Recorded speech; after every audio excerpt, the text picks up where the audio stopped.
Hello, and welcome to Episode 4 of The Devil House of Duskvale. My name is Ian, and I will be your narrator for today.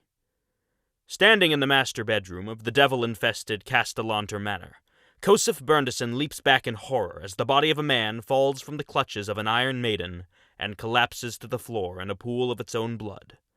The strange man looks about 40, with the gear and general air of an adventurer. The group clusters around the corpse, and Vinberger even starts to reach for the man's shoulder, intending to turn him over and get a better view of his face, when the four devil hunters freeze, as the man's chest begins, slowly, to expand, and he begins to breathe. Immediately, Dr. Vinberger leaps into action and begins to dress the man's wounds, dropping into a deep focus, not dissimilar to the icy calculation of his rage. As the Goliath works, Kosef leans over and rests a hand on the fallen man's arm, imparting to him the single remaining hit point of the paladin's lay-on hands. Finally, Vinberger sits back, having done all that he can, leaving the man unconscious, but at least seemingly stable. "Who do you think this is?" he asks.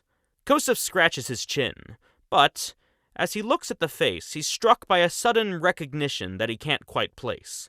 He glances around the room, and his eyes fall on the portrait of the Castellanter family hanging on the father's side of the bedroom. Nearly 30 years had passed since it was painted, but it's enough for Kosef to liken the features of the man on the ground before him to those of the Castellanters' younger son, and Ellie's twin, Terenzio. "What's he doing here? He's not been here the whole 27 years, has he?"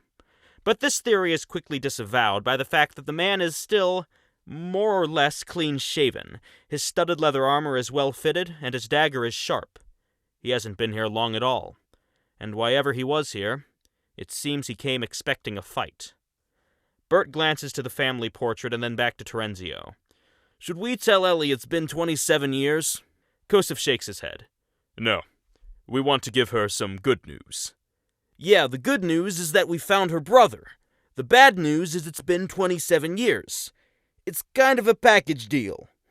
It's about 4 in the morning as they have this discussion, with the sun expected to rise at about 6.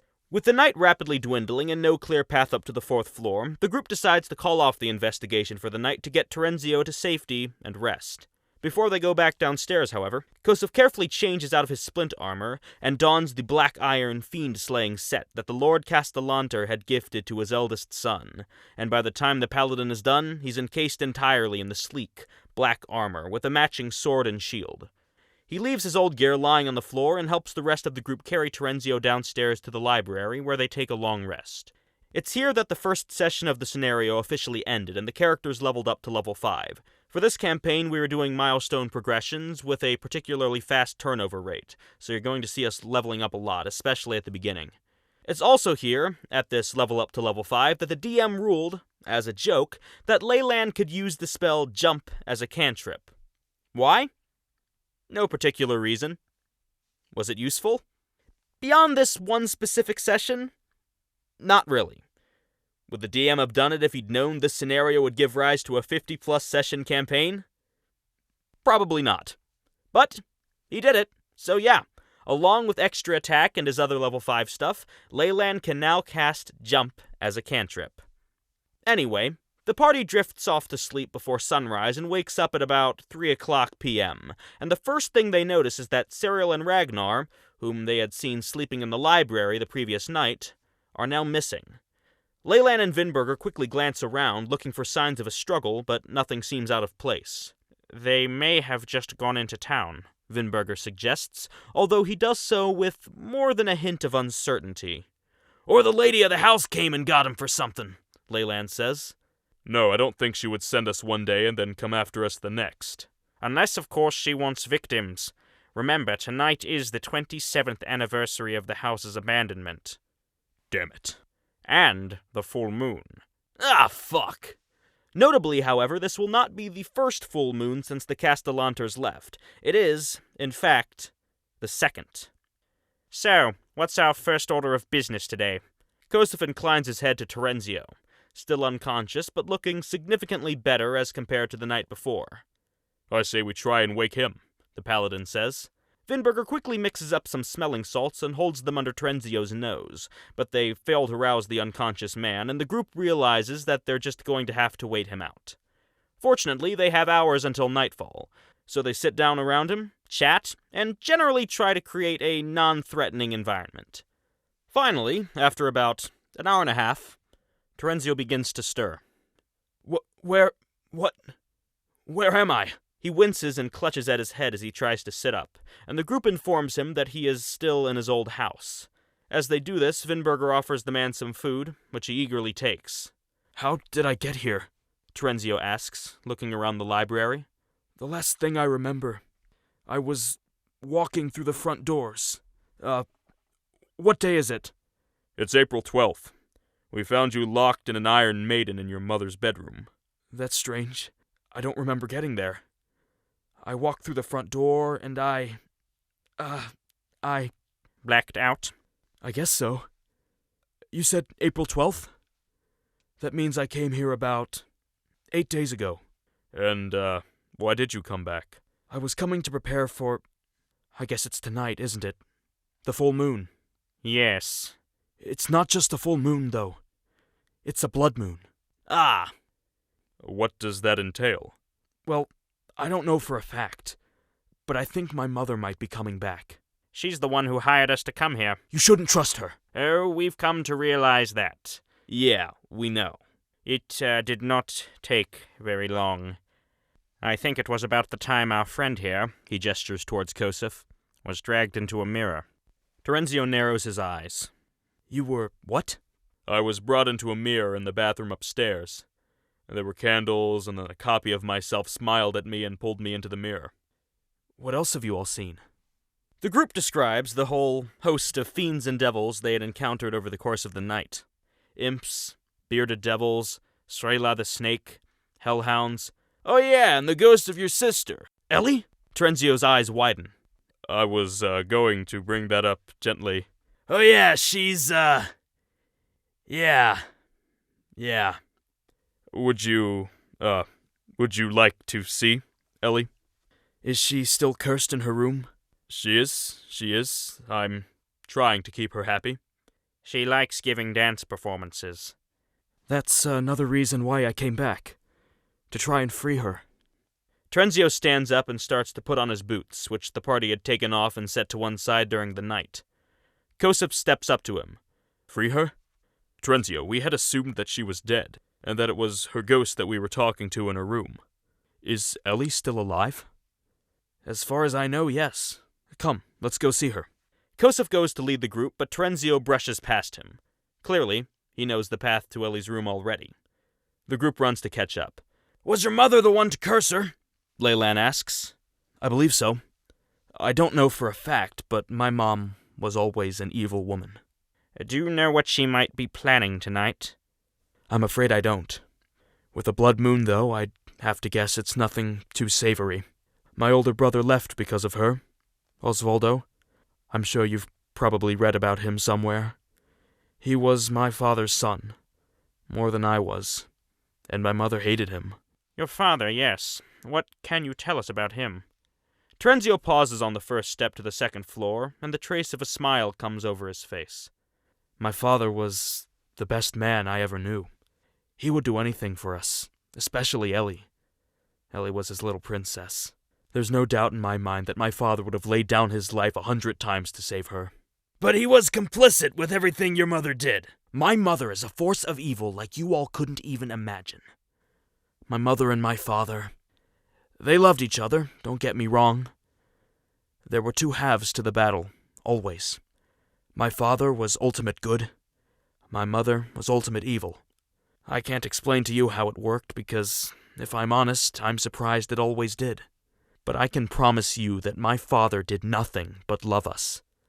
Ellie, Osvaldo, and me, at least. But you had a younger sibling, didn't you? What's the deal with her? Terenzio's eyes darken, and a more serious tone infiltrates his words. Her name was Elena. I have no doubt that she was cursed with some sort of dark energy. Dad and I moved out the same night she was born. I don't know much of her. Sometimes I'll hear talk about my mom, or sometimes I'll think about Osvaldo. But I never knew what happened to Elena. When I left the house, that's the last I ever saw of her. But I do know that when my mother ultimately left the house as well, she took Elena with her. Elena, she was different than you other three, yeah? I think so. I was never around her, but Ellie... I remember the one time she tried to play with Elena. She picked her up and looked into her eyes, and ran to my father crying. I never had a chance to ask her why. And, was Elena born on a full moon? She was. She was born on the last blood moon, actually. 27 years ago. Looking back, that was the same night that Ellie was put into her room. The last time I saw her. And you say Ellie was cursed. When we saw her, she seemed trapped in a rug. Small, circular, there are a lot of them in the house. 2 bearded devils came out of one. The rugs, yes. Well, my mom, to put it simply, she made deals with devils. Yeah, we figured. Those circles are links to the deals. They're the writing of the contract, so to speak. Some of them are portals, some of them are used for summoning, some of them... I don't even know what they're used for. Leyland takes out the aged scrap of parchment with the sigil of Asmodeus from Kosef's bag. Like this? You know what this means? Trenzio narrows his eyes as he examines the paper. Well, based on that handwriting, it belonged to my dad. I don't know much about it. I remember Ellie telling me once about seeing something similar with those sort of lines, but I didn't really listen to her, and it was a long time ago. Vinberger nods. Yes, of course. The conversation continues in this vein for some time. Trenzio talks about his past and his experiences in the house. As a child, he had always been quite introverted and spent most of his time alone in his room. Ellie, in contrast, always loved talking with the servants. The staff were all tieflings. His mother didn't allow anyone else in the house. One time, Ellie had brought a homeless half-orc back to the manor. She had encountered him in Duskvale, and he had offered to work for them for no pay besides room and board. Lady Castellanter had responded by having him hanged. She made it clear that day that there would never be any servants in the manor besides tieflings. Kosef questions Trenzio further on his older brother as well, and the man explains that Osvaldo had always protected Ellie and himself from the devils of the house. Osvaldo made sure to show the devils who was boss, if they ever got out of hand or did something particularly displeasing to him. And Osvaldo always made sure that Lady Castellanter knew what he was doing. Trenzio goes into particular detail regarding one incident with Golda, the family tailor. Golda used to terrorize Ellie with a set of hair clips. The exact details of the story the 4 adventurers had heard the previous day from Ellie herself. One day, Osvaldo caught Golda in the act, drew his sword, and killed her, an act which only deepened his mother's hatred for him. As Trenzio tells this story, Vinberger asks about Golda's nature. Was she tiefling? Human? A mix? No, she wasn't tiefling, but I can promise you she wasn't human. She had this look in her eyes that made sure you knew that. In time, Leyland raises the subject of the 4th floor, and Trenzio admits that he doesn't know the way up. He'd heard word of a secret passage, but he'd never been allowed to see it. After all, his mother sent him to the hole if he ever set foot on the 3rd floor. What Trenzio does know, however, is that the 4th floor is some sort of observatory. Finally, with all of this said, Trenzio starts to continue up the stairs to Ellie's room, but Vinberger stops him with one final question. Trenzio, one more question, and then I promise we'll let you be. When we spoke to Ellie last, she mentioned that 2 of the greatest sources of evil in this house were a snake and a hairy thing. Do you have any idea what that hairy thing might be? Trenzio looks back down to him. I do. At night, Golda used to take Ellie's hair that was left in the hairpins and created this... thing. She kept adding to it, until it came alive. I have the hairpins here, Kosef says, pulling out the small pink pouch containing the clips. Hair started appearing in them last night. Trenzio's eyes widen at this, and his hand goes instinctively to the dagger at his waist. How much hair? He snaps. Well, we haven't looked since last night. Trenzio indicates for the paladin to look again, and Kosef peers into the bag. Whereas before there had only been a few strands caught in the clips, it now looks as if an entire pigtail had been shorn off. He snaps the pouch shut and stares back to Trenzio, eyes demanding an explanation. That might be the most concerning creature in the house. The snake used to be our mom's pet, but that thing, Osvaldo couldn't kill it, even with the armor you're wearing. He was a good fighter, but he couldn't slay that hair creature. Can we bury it? Seal it in stone? Destroy it? Something tells me that if we destroy that, it'll just pop up somewhere else. I'm telling you, we just need a keg of holy water for this place. Well, that would be nice, wouldn't it? Kosef, you got any holy water? That's something you'd have, right? The paladin fishes around in his bag and finally produces one tiny vial. All that he has. He gives the pouch a wary look. Terenzio, why don't you go say hi to your sister? This seems like a private family affair. Yes, just wind up the music box and she'll appear on the carpet. Terenzio nods and gives a brief thanks before making his way up the remaining stairs. The party hears a door open and close, and then silence. Bert looks to the bag in Kosef's hand. Well, if we're gonna do this, I suggest we do this out in an open space. I just hope they can leave the premises.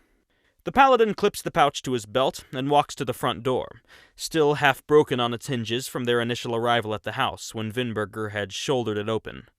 Kosef steps outside, and while he can pass the threshold fine, he feels a sudden tugging on his belt, and, looking back, he sees the pink pouch being smushed against some sort of invisible barrier.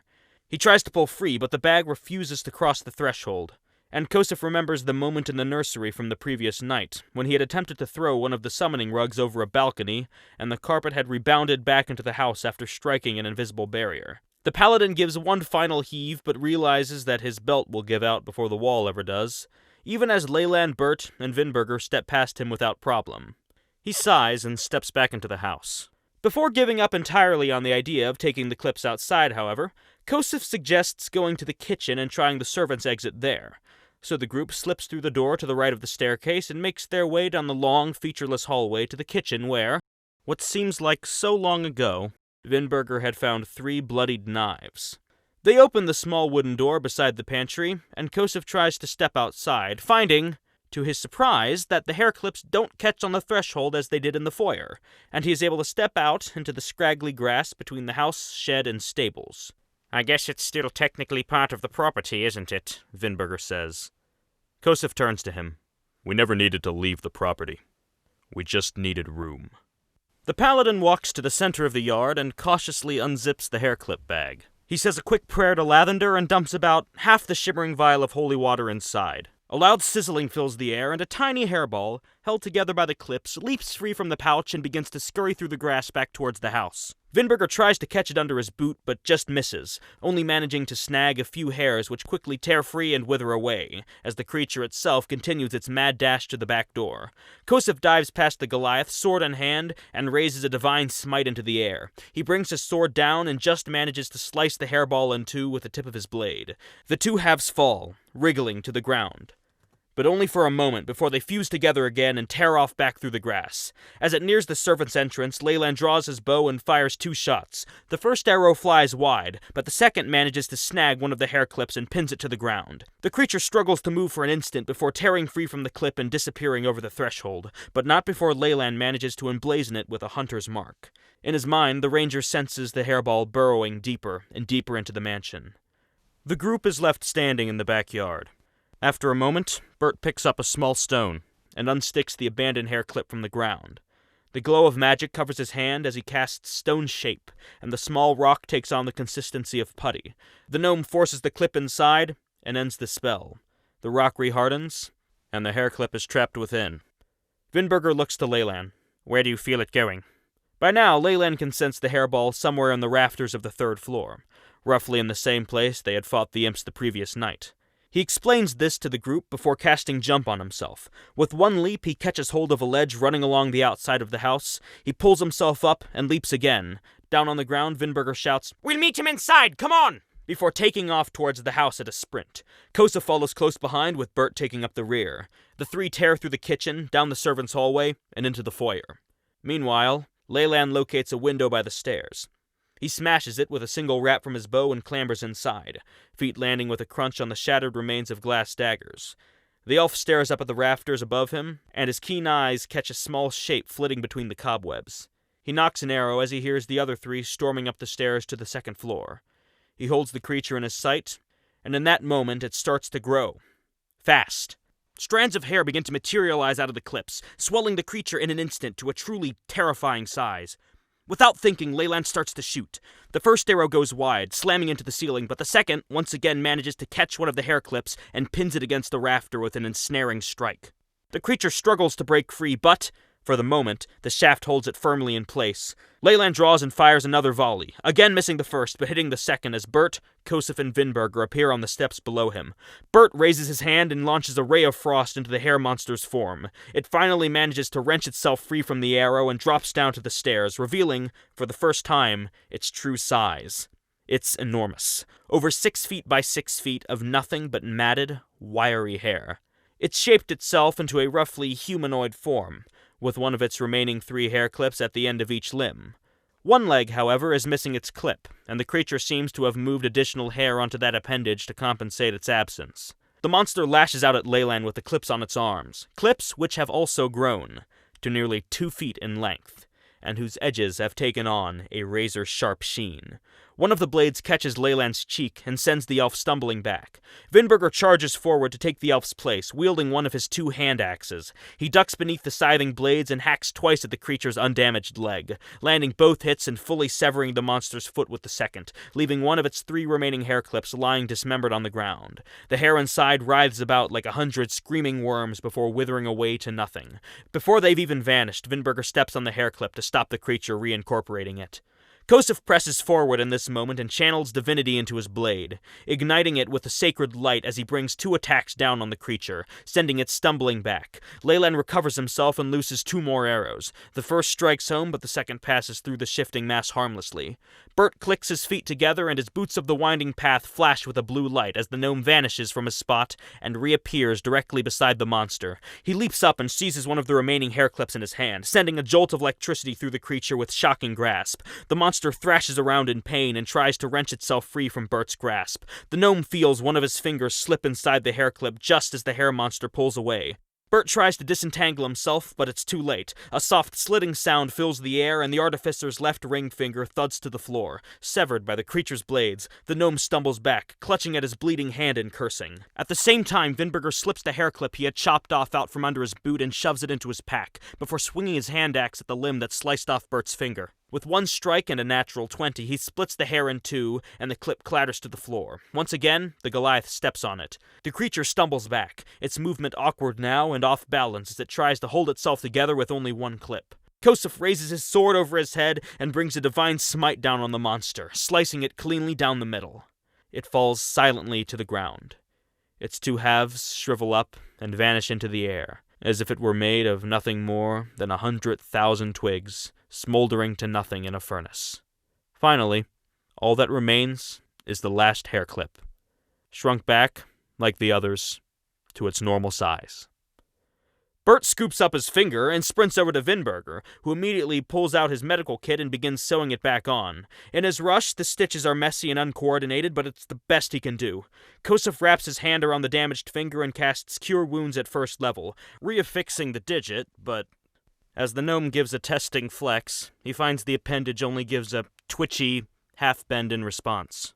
The artificer curls it manually with the fingers of his other hand, but the movement feels unnatural, as if the finger isn't really a part of him anymore.